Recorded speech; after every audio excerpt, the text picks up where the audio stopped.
Chile es un país de una memoria cortísima. Este 2023 se cumplen 50 años del golpe de Estado y bueno, también este 2023 irrumpe con fuerza la ultraderecha la redacción de una nueva constitución. Bueno, aquí cada uno dirá si sí o si no. De pronto el reseteo se nos hace habitual y pretendemos negar los sucesos vividos durante el estallido social en Chile y a la vez despreciar el trabajo periodístico de distintos comunicadores y comunicadoras, como lo ha hecho Alavavisión con su canal La Red, que borró de su plataforma web distintos reportajes sobre violaciones a los derechos humanos, corrupción, historia política y social, conflictos socioambientales, entre otros, producidos por la cadena. Lo que a todas luces es una operación de limpieza de imagen, bajo la excusa de problemas económicos que arrastran desde su fundación, termina siendo el desprecio de grupos económicos ante un periodismo de vanguardia y de altos valores morales. Bueno, es lo que quise, es lo que quería decir preparando esta pequeña editorial en este inicio del capítulo del Traficantes de Cultura. De periodismo y memoria, y obviamente el caso La Red, hablaremos con Laura Landaeta, una amiga de la casa, periodista y quien oficiaba en ese entonces como editora general de la red.cl, previo a la caída de desgracia de la misma. Laura, bienvenida. Bueno, gracias por aceptar esta invitación y doblemente gracias porque puta que te hueveado con esta entrevista, pero hemos logrado juntarnos a conversar. Bienvenida y gracias. Tú sabés que yo feliz, siempre feliz de que hablemos y ojalá me hubiera tenido que huear menos, pero claro, ya estoy cerrando un libro que sale ahora en julio, entonces claro, ando un poco loca, pero no, feliz, feliz de esta conversación. Merecida y necesaria además. Y hablar, obviamente, de lo que ha pasado en este último tiempo, sobre todo este 2023 que ha sido convulso bajo muchos puntos, y sobre todo donde que yo creo que no debiera ser tema y termina siendo tema igual, que es la libertad de expresión. Y bueno, y la invitación que te hizo obviamente detona lo que hizo la red, como lo titulaste en el artículo que escribiste para Interferencia. Aquí no ha pasado nada. La red elimina reportajes emblemáticos de su web. ¿Cómo te pilló a ti? Tú eras editora general de la web de la red.cl. ¿Cómo te pilló a ti este reseteo que intentó hacer Alba Visión?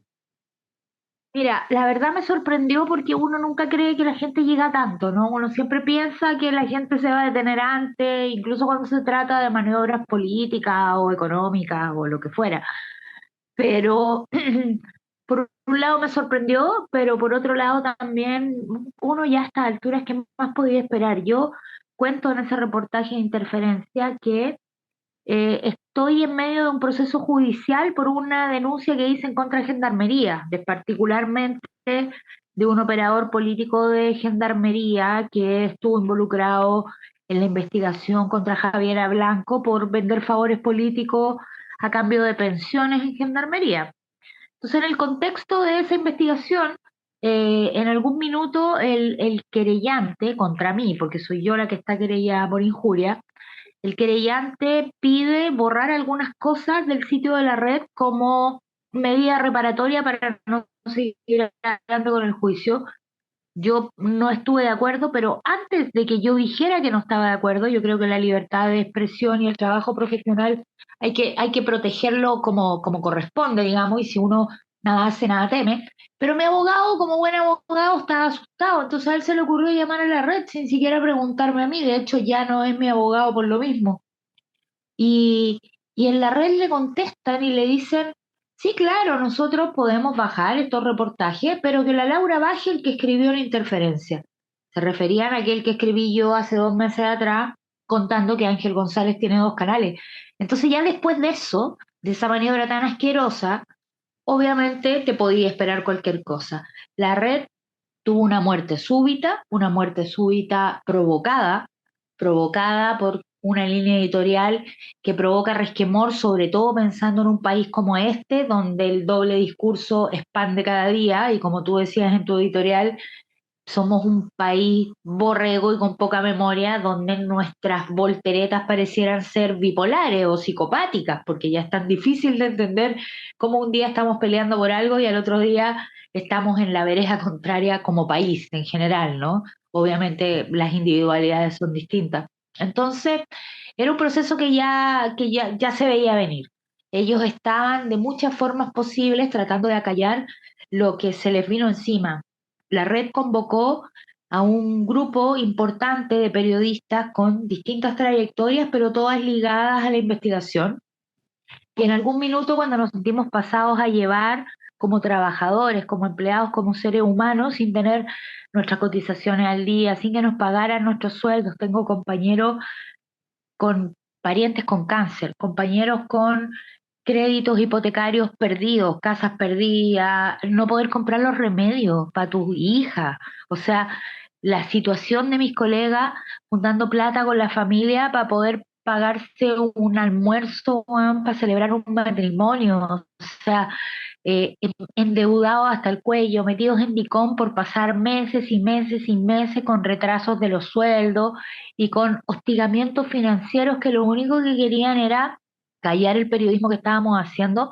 Te demuestran que ahí había un problema grave y cuando metemos la cuchara y empezamos a averiguar y empezamos a mirar y nos damos cuenta de distintas irregularidades, entre ellas creo la más grave, que Ángel González, el mexicano nacionalizado guatemalteco y después ciudadano gringo, dueño de Albavisión, es además dueño de Telecanal, o sea, contrario a toda la legislación vigente en Chile, tiene dos canales de televisión, ¿viste paciencia a la clase política, del empresariado y nadie dice nada? O sea, realmente empezamos a hacer denuncias muy fuertes, entonces ya no solo incomodábamos dentro de la red, sino que empezamos a incomodar afuera. Y eso yo creo que genera este apresuramiento medio pelotudo de esta gente de hacer una tontera como borrar la memoria borrando contenidos, ¿no? Porque al final lo que hacen es eso, es borrar la memoria de una nación, una memoria fresca, reciente, de denuncias de todo tipo, de atropello a los derechos humanos, una memoria eh, protagonista como en primera persona del proceso social que fue el estallido social, que aunque a la mitad de los chilenos hoy día le aburra, le moleste o se desentiendan del proceso, fue un proceso donde murió gente, fue un proceso donde personas que creyeron en un país mejor terminaron sin un ojo, sin dos ojos, sin la vida. Entonces, realmente es asqueroso todo lo que han hecho, pero habla de la clase humana y de persona que son al final. Yo hablaba con una amiga que también tiene una editora en un medio musical y yo le decía y yo le hablaba del interesante proyecto que estaba armando la red o que había armado la red en ese tiempo. Había un periodismo, estaba haciendo un periodismo que no se estaba haciendo en tele, que estaba quizás probablemente más ligado a medios como el mismo Interferencia, El Ciudadano, medios que uno ha oído hablar y que de pronto logran meter con el mínimo poder mediático que puedan tener, logran dar el golpe. Pero y de pronto ese mismo grupo de periodistas está junto en un canal y forman un buen proyecto de periodismo, de investigación, hacen que la red sea relevante, como no ha sido nunca, bueno, Nunca, nunca. hasta el momento de la implosión del mismo canal. Claro, de hecho la red el mismo marzo del 2022 fue eh, declarada por las personas encuestadas por el CNTV en una encuesta que es muy relevante para la industria televisiva como el único canal creíble del país. Entonces, es gracioso porque, por ejemplo, siempre nos decían que éramos comunistas. No tengo la impresión de que ninguno de nosotros sea comunista. A lo mejor me equivoco y alguno es y yo no lo sé, pero en general ninguno. Y Víctor Gutiérrez creció en Estados Unidos, o sea, es el huevo más anticomunista que conozco. Simplemente éramos profesionales y somos profesionales con conciencia social, que si uno revisa las trayectorias que tenemos y que hemos tenido a lo largo de nuestra vida, porque no es algo que solo hicimos en la red, somos personas que hemos buscado validar un tipo de periodismo que está asquerosamente basureado. O sea, yo, perdón que te cambie un poco el tema, pero nosotros en Interferencia denunciamos a Lucía Dahmer, por ejemplo, en pleno gobierno de Gabriel Boric, que se supone que es el gobierno super progre y que nos va a defender a todos, y mira dónde estamos. O sea, denunciamos a Lucía Dahmer por estar haciendo por estar involucrada con un ex ministro mexicano hasta el cuello en el narcotráfico, lo acaban de sentenciar en Estados Unidos, estuvo metido en asesinatos, en crímenes, escribió un libro con ella. Ella en su propio currículum decía que era su asesora senior antes de llegar a Chile, y resulta que el gobierno sale a desmentirnos con un folletín de mala clase que no tiene ni siquiera una firma, que se supone que es un comunicado oficial, y al día de hoy han perdido todas las instancias legales que, con las que se siguen refugiando para no mostrar la vulgaridad de su mentira, de haber dicho interferencia miente, Lucía Damer no fue llamada por el FBI, a ver, demuéstrenmelo, todavía yo no logro saber con quién hablaron, porque no hablaron con nadie, porque es mentira.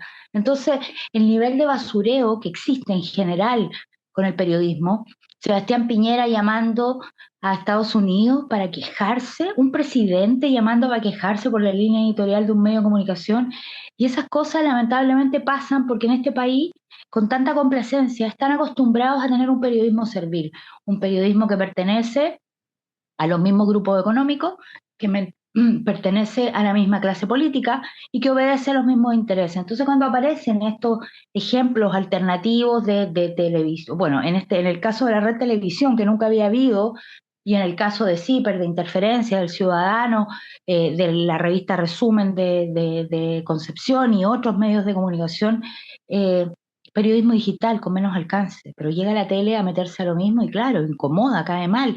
O sea, nosotros hoy día, yo insisto y le pego a Boric, no porque me caiga mal Boric, me cae mal lo que está haciendo, porque yo esperaba más de un presidente con esas características, pero tenemos una compañera que fue asesinada el 1 de mayo del año pasado y todavía no sabemos, y todavía no se cierra, y todavía no pasa nada con su muerte. Tenemos periodistas que han sido maltratados por carabineros, periodistas que han sido detenidos injustamente, que han sido acusados de cosas que no corresponden. La colega de la Universidad de Chile, de la revista de la Universidad de Chile, paseaba por todo Santiago siendo amedrentada por carabineros y nadie dice nada. Al contrario, le damos cada día más potestad y más credibilidad a una institución que además está totalmente en el suelo por ladrona, por corrupta y por maltratadora de derechos humanos. Tenemos un presidente que lleva 2 meses sin aceptar una pregunta en una conferencia de prensa. ¿En qué país vivimos? ¿En una dictadura? ¿Cómo es posible que el rol del periodismo se resuma a burlarse de los que preguntan lo que no te gusta, a no dejar hablar a las personas y a permitir estos atropellos persistentes? Tenemos un colega, el director de Resumen, con un juicio en su contra, con un fallo en su contra, por decir hacer periodismo, por investigar, por publicar algo. Somos una cantidad de periodistas los que estamos hoy día con problemas legales y judiciales funcionando en distintas etapas, pero en procesos judiciales en los que de verdad da risa perder el tiempo en esto, no perderlo nosotros, sino hacer que todo un sistema que además está colapsado, retrasado, que no logra cumplir y dar abasto con las necesidades del país, perdiendo tiempo en este tipo de juicios, donde personas a las que se les han comprobado delitos o que están en un proceso de comprobación de delitos se victimizan culpando a los periodistas. O sea, yo creo que hoy día en Chile, y al decir hoy día me refiero a varios años, no solamente a este último año, el periodismo está en un proceso de crisis violento. Y lo de la red es solo una imagen de esta violencia. Y duele en el alma que todo esto esté pasando en la conmemoración de lo que deberíamos no repetir de ninguna manera ni cercanamente como fue el golpe de Estado y toda la dictadura posterior.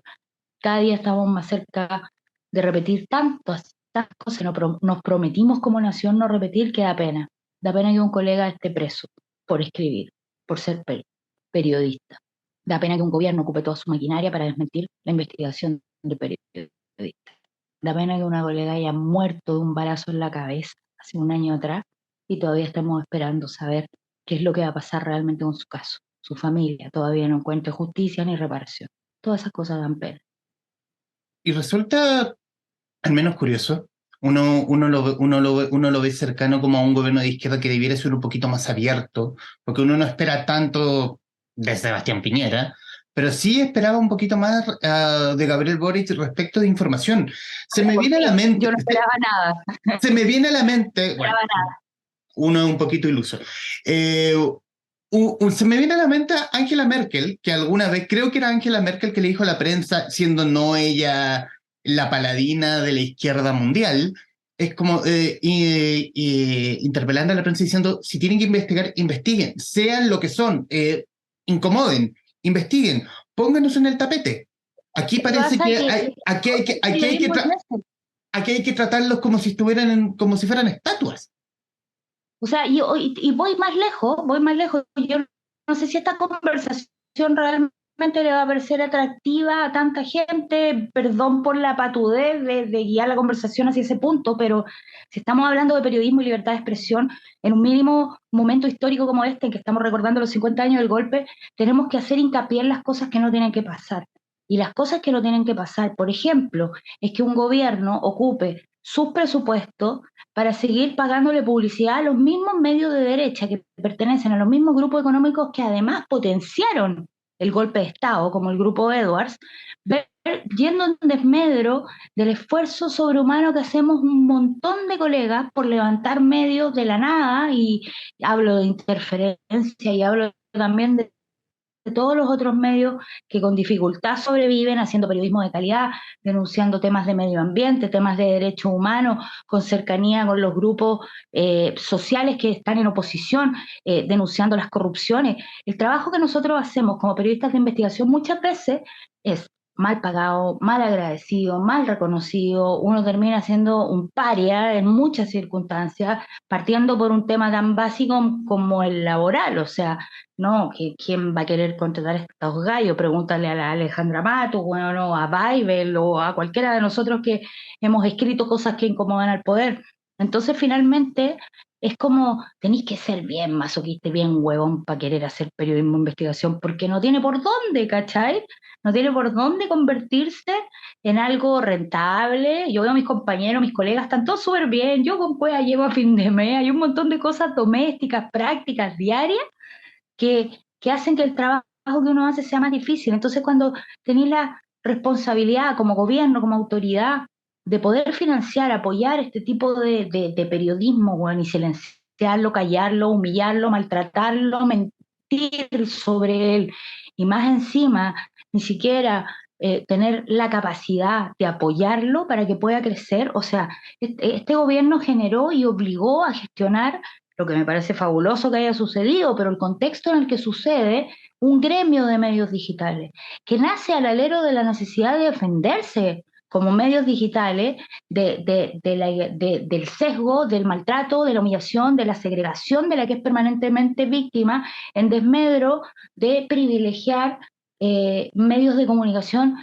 fascistas de derecha que tienen una sola línea editorial, que también tienen que existir, pero no pueden ser los únicos. No puede haber en Chile eh, medios de comunicación que pertenezcan siempre a los mismos grupos y a los mismos intereses. Hemos mercantilizado a tal nivel nuestro periodismo como concepto en este país, que la única manera que sobrevive es con plata, y la plata no la tienen todos, la plata la tienen algunos, y esos algunos son los dueños de todo lo que gira alrededor de la información. Pero así todo, un gobierno no se puede dar el lujo de ningunear, de maltratar, de humillar, de burlarse de periodistas de la manera que lo ha hecho este gobierno, porque eso tampoco está bien. Y no es que yo quiera defender a Canal 13, ni al Mercurio, ni a ninguno de esos medios, pero tampoco me interesa convertirme en lo que critico, ¿cachai? Ujú. O sea, la crisis profunda que vive la libertad de expresión en este país desde antes del estallido sigue manteniéndose, más solapada, pero existe. Entonces me da risa ver a la Camila Vallejo hablando en Naciones Unidas de libertad de expresión. ¿De qué estáis hablando? Tenía un presidente que no es capaz de contestar una pregunta hace 2 meses. ¿Por qué? Porque es tan inteligente que nadie puede llegar a preguntarle lo que él es capaz de contestar, o porque simplemente tiene la soberbia de decir, yo decido con quién hablo, cuando no, y ahí está la Camila Vallejo para que conteste las preguntas a los periodistas como si fuéramos qué. O sea, el ninguneo que hay hacia la profesión es enorme. Y yo sé que hay muchas razones por las que uno podría decir, sí, pero es que los medios de derecha preguntan puras huevas. No sé, la gente podría argumentar muchas cosas, pero sabéis que la libertad de expresión comienza por escucharnos a todos, por respetarnos a todos y porque todos tengamos espacio. Y nada de eso sucede en este momento. No sé, creo que hace algunos días hablaba del tema del relato. Hay mucho, Por ejemplo, hay este gobierno donde escasea este relato desde el tono del periodismo, escasea ese relato donde ninguneas a los mismos medios, pero sin embargo, claro, vas con tus fondos al duopolio, porque en el fondo estás comprando un poquito de influencia y para que estos dos grupos Por económicos y que supuesto, tienen más, y que más de la información tienen el generarle poder. un arribismo político. Ujú. Un arribismo político, querer estar ahí, ¿no? Es como, tengo que salir ahí, tiene que ser ahí porque es lo que importa, es lo que llama la atención. Es como cuando en televisión todo tenía que pasar en Canal 13 porque si no era rasca, era picante, no estaba al mismo nivel. Es lo mismo con la tercera y con el Mercurio. Y está todo bien que hay cosas que tienen que estar ahí porque es el perfil de medio que buscan, pero un gobierno que se dice pluralista y representativo de la libertad de expresión, de los derechos humanos, del individuo, venga de donde venga, sea como sea, que se abanderizó y que por lo mismo hizo fracasar una nueva constitución por tomarla como bandera de lucha. O sea, tú decías ahí al inicio, estamos en una época rara donde la extrema derecha ha ganado mucha fuerza. No creo que la extrema derecha haya ganado tanto fuerza. Ha ganado más de la que tenía hasta hace un poco tiempo atrás, sí. Pero yo creo que el voto de este fin de semana fue un voto de rechazo contra el gobierno de Gabriel Boric, más que un voto de apoyo a la derecha. Y ya están los análisis que van en consecuencia con lo que te digo. La cantidad de votos nulos es altísima. Y la gente como yo, que votamos nulo, no votamos nulo porque había una parte del Frente Amplio diciendo no, votemos por fulano de tal, porque si no le estamos dando el voto a los republicanos. Es que ¿qué me importa darle el voto a los republicanos? Si mañana igual voy a votar en contra de la Constitución, la haya hecho quien la haya hecho, porque esta Constitución no me representa. Porque, no, porque si salimos 1 millón de personas a la calle a luchar por nuestros derechos, no era para que la Constitución la escribiera Hernán Larraín y compañía. Y eso, esa lectura es la que hace falta quizá en este momento, decir, ok, ¿es la extrema derecha la que ha crecido tanto? ¿O siempre la gente está diciendo hasta cuándo me venden la misma pomada que estoy rechazando y que no quiero tener y por la que salí a la calle el 2019 y sigo reclamando hasta el día de hoy? O sea, claro, el punto es como, ¿ha crecido tanto, ha sido tan hábil la ultraderecha en crecer? ¿O la No, centro pero no izquierda tanto, claro. ha abandonado sus bases lo suficiente como para que José Antonio Caz esté entrando así, con una libertad Y para que nadie se sienta enorme? representado por ellos, po. O sea, Mm, o sea, es que de verdad los votos nulos superaron a la mayoría de los conglomerados. Eso no es gratis. Eso no es gratis. mm. Eso es una forma de rechazo. Y algunos la encuentran poco inteligente porque en este país abundan los soberbios y los catedráticos. No, no es poco inteligente, es una postura diferente y yo la sostengo, por eso te la defiendo acá. Es una Mm. postura diferente, pero es una manera de decir que nos tienen chatos. O sea, lamentablemente, por distintas razones sociales a las que nos han acostumbrado a conveniencia la clase política, la comodidad, el desinterés, la flojera, bueno, no, puta, ¿para qué voy a ir a votar si no quiero votar por nadie? ¿Para qué voy a ir a hacer esto? ¿Para qué voy a ir a hacer esto otro? Tenemos estos ciclos bipolares medio raros que además como país somos bien bipolares, o sea, pasamos de la izquierda a la derecha así, en un santiamén y así nos hemos llevado toda nuestra historia política. Somos el primer país del mundo que llegó al socialismo por las urnas, pero también somos el primer país del mundo que mató al presidente socialista para imponer una dictadura la más larga y sangrienta de América Latina. O sea, nuestro historial hacia atrás, incluso haber tenido, ponte tú, a Marmaduke Grove liderando un proceso social, güey, es como tú miráis este país y en realidad tiene una historia de bipolaridad larguísima, ¿cachai? Pero también tiene que ver con el descontento, también tiene que ver con las promesas incumplidas. Y creo que en ese punto en particular, hoy día, la libertad de expresión en este país está en un momento muy crítico, muy crítico. ¿Y cómo se representa a tu juicio la memoria? ¿O hay alguna forma donde se presenta?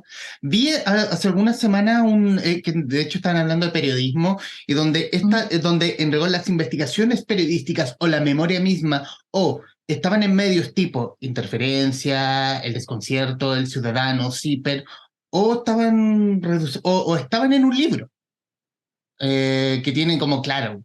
por el costo de los libros, obviamente está como en un grupo más bien elitista, porque algunos los pueden pagar o otros de repente no les interesa. Claro, totalmente. Además, hay investigaciones que son muy valiosas y que no dan para un libro, porque no podéis escribir tantas páginas de algo, pero que son extremadamente valiosas. O sea, cuando tú haces una denuncia de medio ambiente, cuando tú haces una denuncia de corrupción en un municipio, cuando tú haces una denuncia de corrupción en un estamento del Estado, no es un libro, ¿cachai? No es el caso Codelco, no es el caso Penta, no son esos casos bullados gigantescos donde SQM, donde podí, claro, escribir 100, 200 páginas y claro, no te lo van a leer tanta gente porque seguramente va a costar más de 12 lucas el libro y no todos lo podemos pagar, pero además no todas las denuncias son así y a veces hay denuncias que por ser más pequeñas no son menos importantes y el rol del periodismo está tan segmentado en este momento que incluso las pequeñas denuncias que son súper valiosas se están perdiendo. Todos los días vemos como cadenas nacionales en televisión de matinales hablando de lo mismo, noticieros hablando de lo mismo. Hay una pauta y está clarísima, el tema de la violencia, el tema de la inseguridad, se ha tomado la agenda los últimos 8, 10, 12, 15 meses, desde que está Gabriel Boric, diría yo que la agenda como que se afirmó ahí, pese a que el gran colapso que tenemos hoy día en temas de seguridad o lo que podríamos analizar sobre el tema viene gracias al gobierno Piñera, que fue nefasto, que generó políticas públicas que hoy día estamos pagando con creces, con la inseguridad, con la violencia, etcétera, incluso con la inmigración y con todo el drama que están viviendo esas personas en la frontera que no tienen ni siquiera un plato de comida, que de verdad da pena ver familias enteras cagándose de hambre y de frío en la frontera esperando que alguien haga algo con ellos. O sea, todas esas cosas no son del gobierno de Gabriel Boric, pero ahí uno vuelve a entender el rol del periodismo cuando decís, el periodismo nos está vendiendo todos los días esta historia, porque es la línea editorial la que está primando. Y los medios independientes, que son los que se han ganado el derecho, o no es más que el derecho, son los que habitualmente están haciendo denuncias, subsisten con dificultad y además son de nicho, porque no todo el mundo se mete a internet a leer. La mayoría de las personas prefiere ver las cosas en la tele, les resulta más rápido, más cómodo, más barato incluso, aunque en el caso de interferencia son 3 lucas y en el caso de Ciper es menos y en otros casos es gratis, etcétera. Igual sigue siendo un costo o sigue siendo un hábito que no existe.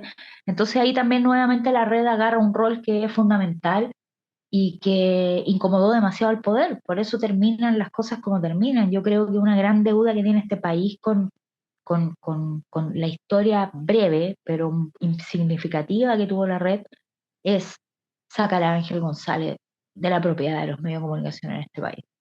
Porque hasta el día de hoy hay gente en la red que no está recibiendo su sueldo a tiempo, que no se puede ir ni quedar, que no sabe qué hacer. No se pueden ir porque no tienen cómo irse o dónde irse y se quedan a seguir pasando miseria, a seguir pasando penuria. Este señor suele ahogar a sus medios de comunicación. Y lo que es peor y aún más grave, en el último año ha estado involucrado en temas de violencia contra el género del periodismo gravísimo.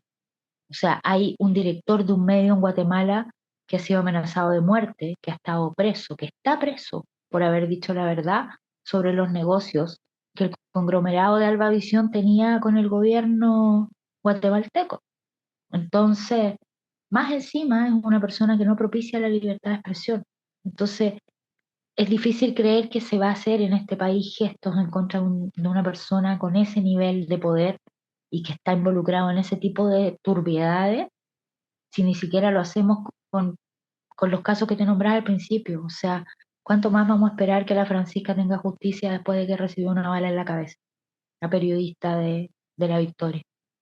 ¿Cuánto tiempo más vamos a esperar para ver que nuestro colega de la revista Resumen no esté preso por haber publicado algo que estaba en su legítimo derecho como periodista pública? ¿O cuánto tiempo vamos a esperar que Gabriel Boric nos quiera contestar una pregunta? Sin ironizar, sin tratarnos como pelotudos, sin tratarnos como ignorantes, sin nos da esta cátedra en redes sociales de cómo nos tenemos que portar como medios de comunicación. O sea, de verdad, Está tan ninguneado el ejercicio del periodismo en este país que da pena.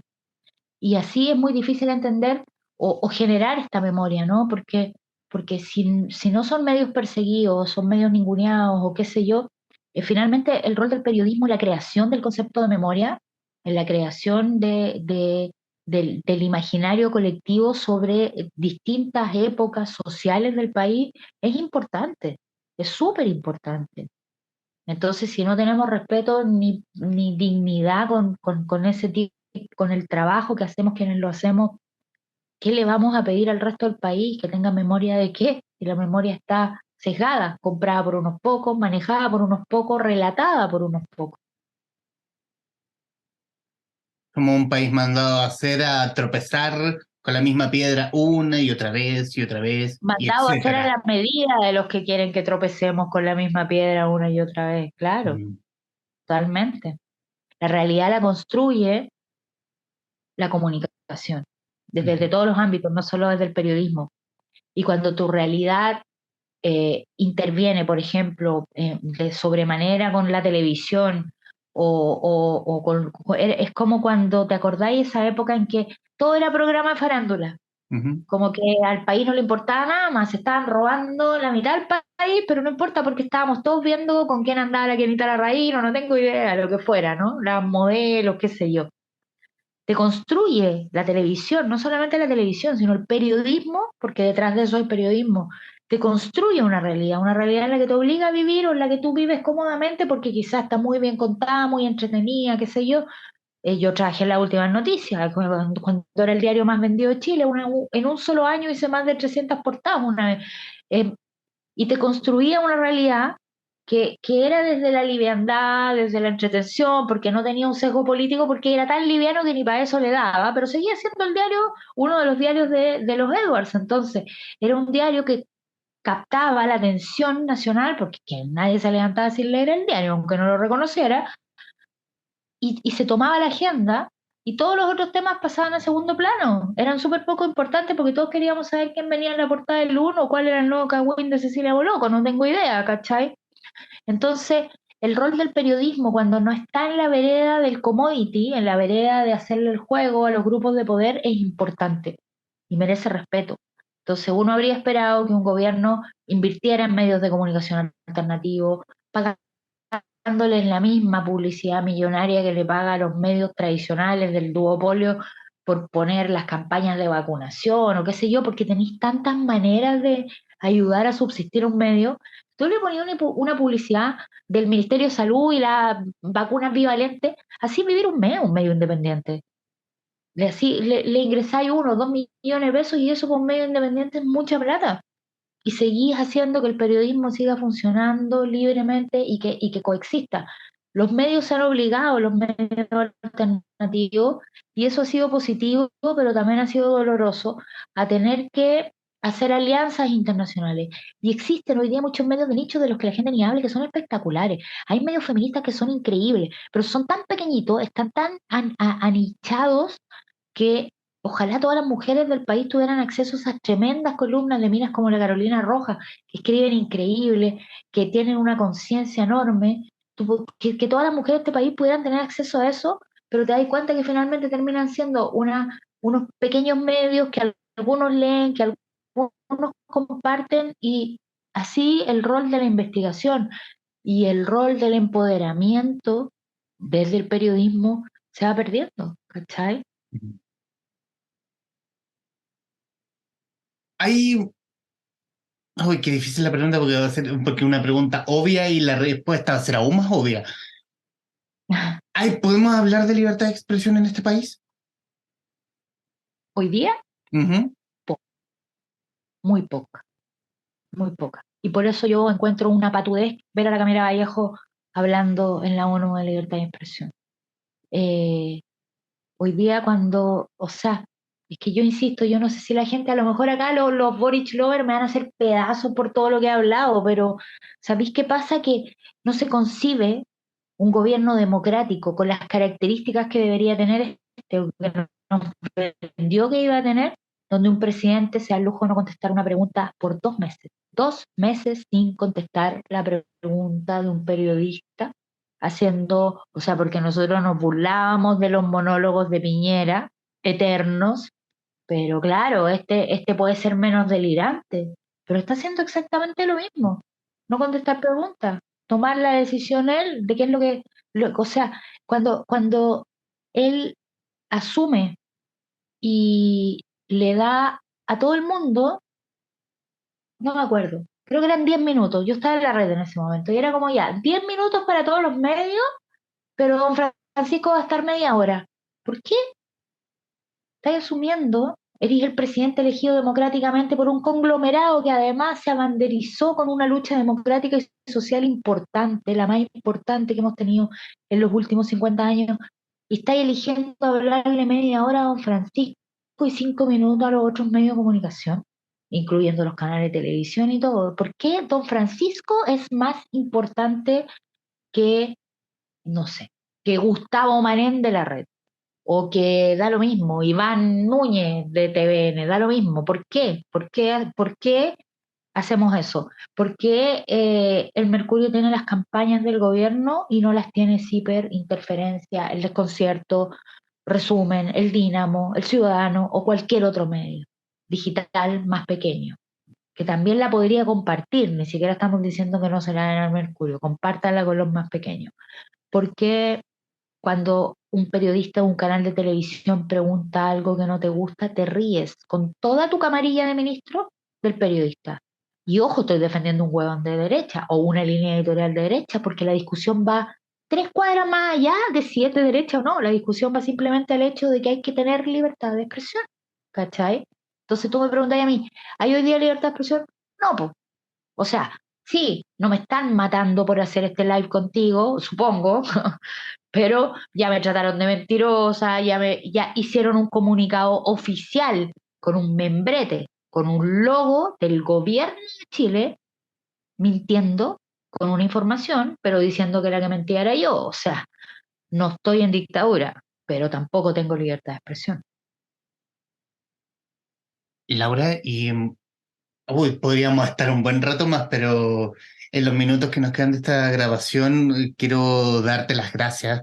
Han sido tiempos donde, claro, hemos estado muy a full con muchas cosas, pero igualmente te diste el tiempo para conversar sobre libertad de expresión, un análisis político necesario y bueno, estos minutos finales, bueno, y en rigor, hablar del futuro. ¿Qué podemos decir del próximo libro? Lo ¿Del que se cual? puede... Porque tengo dos libros en pauta. Tengo un Pero, libro con Catalonia, que es sobre Gabriel Boric, y tengo un libro con Planeta, que es sobre el caso de los relojes de lujo. Ese ¿cuál, sale primero. el que está más caliente? ¿Cómo va eso? Y De los obviamente, ¿qué relojes se de puede- lujo sale ahora, en un mes más, un mes y medio más. Estamos terminando los últimos capítulos, una coautoría con mi gran amigo y tremendo periodista Diego Ortiz. Está bueno. Te puedo Ujú, contar, por ejemplo, como adelanto, que nadie lo sabe, llegamos hasta el extranjero, hasta el primer mundo, ujú. y encontramos a la gente de la red, los entrevistamos, vimos cómo operaban, nos amenazaron, nos persiguieron, corríamos por calles de Nueva York por nuestra vida. Fue súper rudo. El libro está muy potente porque tiene información que la gente no se imagina. Está muy, muchos pasos más adelante del simple hecho de haber comprado, vendido joyas y relojes de lujo. O sea, Es el una libro buena va, historia. Es una historia para una serie, para una película, te juro que es brutal. el libro va mucho más allá de lo que se ha hablado al hartazgo los últimos meses. Va más allá del caso Tonka Sí, Tomisic y Paribet. muchísimo más allá, Ujú. muchísimo más allá. Terminamos en Nueva York y en Los Ángeles, imagínate, va muchísimo más allá. Sí, va a estar bueno. Yo creo que la gente lo va a disfrutar porque de verdad la historia es muy potente, con todas las aristas que tiene, con todos los antecedentes que tenemos, con todas las entrevistas que logramos hacer y que yo te juro que pensé que iban a ser menos, Y bueno, evidentemente el rol de Paribet y el rol de Tonka es mucho más importante y está mucho más marcado en el libro por lo que hasta ahora se conoce. O sea, además va a ser una revelación en muchos aspectos. ¿Y el libro de Boric? El libro de Boric es un libro que estoy haciendo también acompañada, no sola. Últimamente me gusta hacer libros acompañada. La experiencia con Víctor Herrero fue súper buena. Y en este caso estoy escribiendo con Max Quitral, que es un Mm. ejercicio súper distinto, porque tiene mucho periodismo, pero también tiene mucho análisis, que a mí me encanta, pero él es el politólogo, el cientista político. Yo aquí soy más una novata en estas lides, pero igual traté como de hacer un poco más de análisis, no solamente mostrar hechos como lo hemos hecho en los libros periodísticos y lo hacemos siempre. Es una mezcla entretenida en términos de relato y es un análisis de los primeros 500 días del gobierno de Gabriel Boric. Bueno, qué más poder decir? Algunos Laura, dicen los últimos 100 y los demás, claro, y el resto, pero sí, y el resto. claro. Qué más poder decir, Laura? Quiero darte las gracias y bueno, estos minutos finales son tuyos para que digas lo que guste de los libros, de lo ya hablado, lo que le nazca del corazón. Espero no ser muy latera nomás porque soy un poco apasionada a veces con las cosas que me mueven. Me mueve mucho la libertad de expresión y además soy, este es un dato astrológico pelotudo, pero yo soy cáncer. Dicen que las personas que son cáncer son extremadamente sensibles. Yo lo soy. O sea, yo lloro con lo que sea. A mí me duele haber perdido tanta gente. Algunos los conocí, otros no. Me duele haberlos perdido con todo el proceso del estallido social. Me duele que este país repita lo mismo tantas veces. Yo perdí a mi madre y a mucha familia en dictadura, en las manos de la dictadura. Y ver que otras familias, eh, 48 años después, están perdiendo su familia porque también creían en algo, porque querían un país mejor. Y hoy día estamos en este país, a mí me desgarra. Entonces me cuesta tener cordura cuando hablo de libertad de expresión, cuando hablo de la miseria de la clase política, sobre todo de aquellos en los que pensamos que iban a marcar la diferencia. Perdón por eso, o sea, pero de verdad tenemos que abrir los ojos como país de una puta vez, porque hasta cuándo seguimos muriendo, hasta cuándo seguimos viendo familias destrozadas por chilenos que creían en un país mejor y terminamos repitiendo un ciclo parecido. No tenemos las cifras aberrantes del 73 y los años posteriores, pero tenemos familias rotas igual. Y tenemos familias rotas que, que se perdieron en un proceso de fe en un país mejor, que no existe el día de hoy. Entonces no nos podemos conformar con menos que levantar la voz en contra de todos esos hueones que nos tienen como la mierda. Eso nomás. Laura Landaeta en El Traficante de Cultura. Mi querida Laura, muchísimas gracias. Un beso grande y gracias por esta oportunidad. A quienes nos están viendo y escuchando, gracias por estar ahí. Adiós.